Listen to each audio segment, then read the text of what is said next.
আজ 9 এপ্রিল 2026 সালের পরীক্ষার্থীদের জন্য বিদায় অনুষ্ঠান ও বার্ষিক মিলাদ মাহফিলের সম্মানিত সভাপতি, উপস্থিত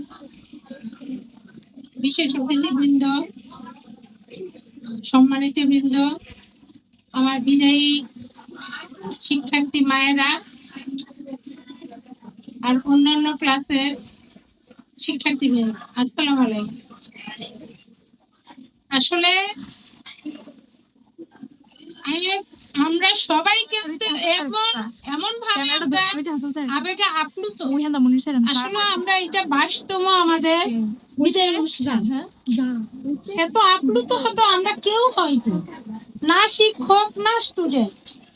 আসলে এই আবেগটা কিন্তু অন্তর থেকে আসে, এটা জোর করে আনা যায় না। চোখের পানি এমন একটা মূল্যবান পানি যেটা আসলে কোনো কিছু বিনিময়ে এটা কিনা যায় না।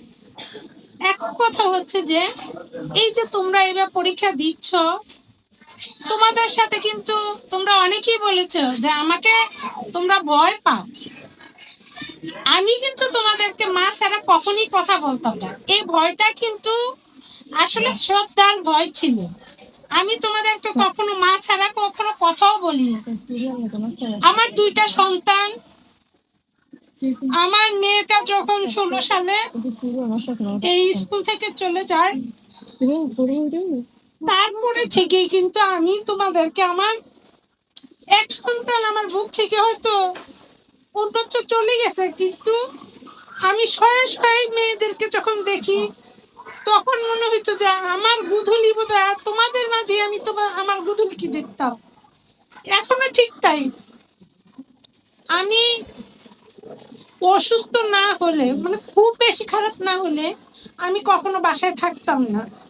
আমি ম্যাক্সিমাম সময় বাসায় কখনো খেতে যেতাম না। আমি তোমাদের সাথেই থাকতাম। আমার খুব ভালো লাগতো, কারণ আমি ঘরে গেলেই আমি হাহাকার লাগতো। আমার সন্তান আমার ঘরে নাই, কিন্তু আমার শয়ে শয়ে সন্তান আমার স্কুলে। সেই হিসাবে আমি 21 বার এই পর্যন্ত বিদায় দিয়েছি। বিশেষ করে এই বছর যারা বিদায় নিচ্ছ, তাদের কাছ থেকে আমাদের স্কুলকে তোমরা অনেক অনেক সম্মান বয়ে নিয়ে দিয়ে গেছো তোমরা, যেটা মানে এটা কোনোভাবে ভাষায় আমি প্রকাশ করতে পারবো না। বিশেষ করে এই যে আমরা তোফা বলি, হিম, জান্নাত, জ্যোতি, তারপরে আদিবা, এই যে প্রথম সারির বেশ কিছু মেয়ে, তাদের কথা আমি সারা জীবন আমি মনে রাখবো। কেন যে এত ইনোসেন্ট মেয়ে, আরো অনেক বছর চলে গেছে, কিন্তু আমি এত ইনোসেন্ট মেয়ে আমি কখনো দেখিনি। এবং আমাদের স্কুলে প্রাপ্তি ওদের দিয়েই কিন্তু আমাদের অনেক প্রাপ্তি হয়েছে, যেটা আমি যখন আমি উপজেলা দিয়ে যাই তখন কিন্তু অনেকেই বলে যে আপনার স্কুলের মেয়েরা অনেক নম্র, ভদ্র এবং ওরা জানে শোনেও ভালো। তখন গর্বে কিন্তু বুকটা ভরে যায়। আমার 2টা সন্তান আমি গর্বে ধারণ করছি, কিন্তু তোমরা কিন্তু আমার গর্বের সন্তান, আমাদের সন্তান, শুধু আমার না, আমাদের প্রত্যেকজন টিচার তোমাদের প্রতি কিন্তু দায়িত্বশীল, কর্তব্যপরায়ণ, সব দিক দিয়ে কিন্তু তোমাদেরকে সর্বোচ্চটা দিয়ে চেষ্টা করেছে।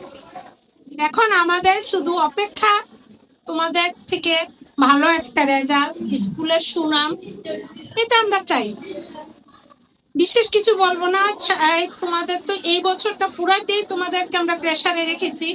সবচেয়ে ভালো কথা যে আমরা যে মডেল টেস্টে নিয়েছি, আমি গর্ববোধ করি। আমার যারা পুরাতন মেয়ে ছিল 77 জন মেয়ে, 77 জন মেয়েই পরীক্ষা দিয়েছে। ভয়ভীতি দেখাইছি যে বলছি যে তোমাদের যদি পরীক্ষা না দাও তোমাদের কিন্তু অ্যাডমিট কার্ড ইস্যু হবে না, যদি এই কথার কোনো ভিত্তি নাই। কিন্তু তোমরা এই কথাটাকে কিন্তু স্মরণ রেখে এবং ভয়ভীতি দেখে কিন্তু তোমরা পরীক্ষাটা দিয়েছো।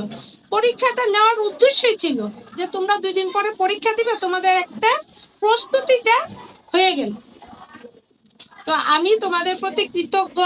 স্কুলকে অনেক কিছু দেওয়ার জন্য। তোমাদের কাছ থেকে যে আমরা কিছুই শিখিনি তা না, তোমাদের যে বিতর্ক প্রতিযোগিতা, এক্সট্রা কারিকুলাম, কো কারিকুলাম, স্কুলে যা সব কিছু কিন্তু তোমরা পারদর্শী ছিলে। এর জন্য আমি তোমাদের কাছে আমি ঋণী হয়ে থাকবো। হ্যাঁ, আমার কাছে তোমাদের অনেক আবদারও ছিল, ম্যাডাম এখানে যদি ভালো রেজাল্ট করি কি করবে? আমি বলছি তোমরা যা চাও আমি তাই করব। হয়তো অনেক টিচাররাও জানেন না, অন্য মেয়েরাও জানেন না, যারা আমার কাছ থেকে আবদার করেছ আমি আবদার রেখেছি। এই জন্য আমিও নিজেকে প্রাউড ফিল করি যে ওরা আমার কথা রেখেছে, আমিও তাদের কথা রেখেছি। তারপরেও বলবো মা, তোমরা জীবনে অনেক বড় হও, আমার দুইটা সন্তানের মতো তোমাদেরকে আমি ওই রকম মনেই করি, এবং তোমরা সর্বোচ্চ পর্যায়ে যাও। তোমাদেরকে আমরা হাসি মুখে আবার স্কুলে সফলতা নিয়ে তোমরা আসবে, তোমাদেরকে আমরা আলিঙ্গন করব। বৃহত্তর পরিবেশে তোমরা স্কুলকে স্মরণ রাখবে। তোমাদের উত্তরোত্তর ভবিষ্যৎ কামনা করে আমি আমার বক্তব্য শেষ করছি। খোদা হাফেজ।